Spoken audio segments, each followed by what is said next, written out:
Alam mo, kung merong tao na nagsarado ng pinto sa iyo, isipin mo na lang na plan ni God ito upang makita mo at ma-realize mo na meron pa palang ibang pinto.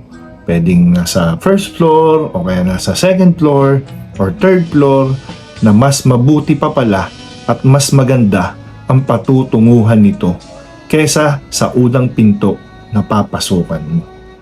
Tanda mo yan.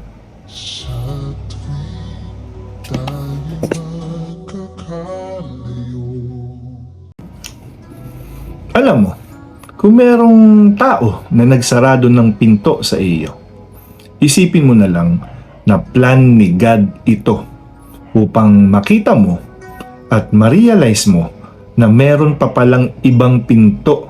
Pwedeng nasa first floor o kaya nasa second